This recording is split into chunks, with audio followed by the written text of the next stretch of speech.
Miss Sophia Claiborne was a practiced flirt. A disappointing observation that Graham ascertained in the first 5 minutes he followed her every polished move around the overcrowded drawing room of her father's London townhouse. She never conversed with any one man too long before becoming caught up in conversation with another, only to leave that gentleman in favour of another's company, and yet another's after that.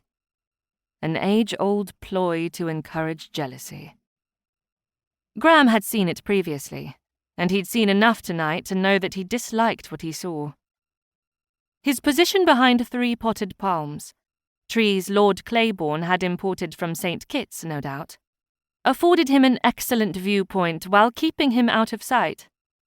Lord Claiborne had invited more guests to this little soiree than his townhome could comfortably accommodate, and thus far that had worked in Graham's favour, both in his ability to enter on the coattails of his friend, Lord William Fitzgerald, and to remain unseen.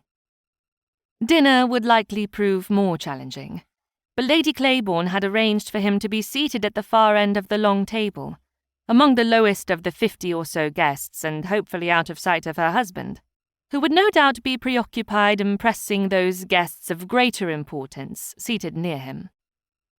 But remaining anonymous until later was at present the least of Graham's concerns. What to do about Miss Claiborne was the far more pressing matter. He'd been led to believe, by one of her previous suitors, that she was a bookish woman.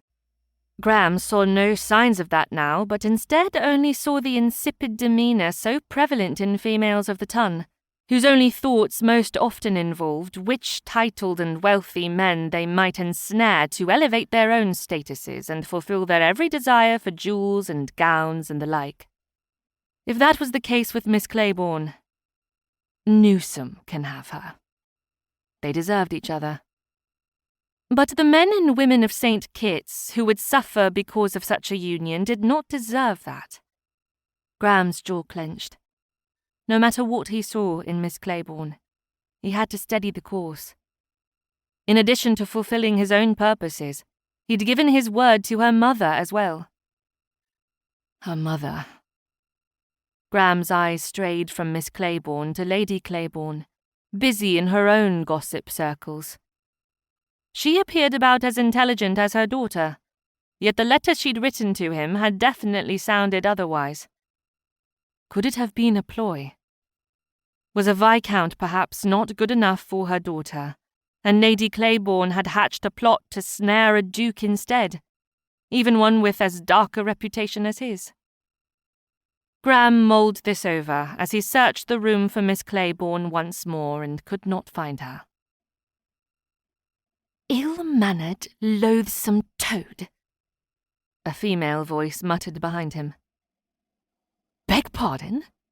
Graham said gruffly as he turned and discovered the object of his thoughts standing with her back to him, speaking under her breath all manner of egregious insults as she rubbed her hands up and down her arms, as if to rid them of something unpleasant.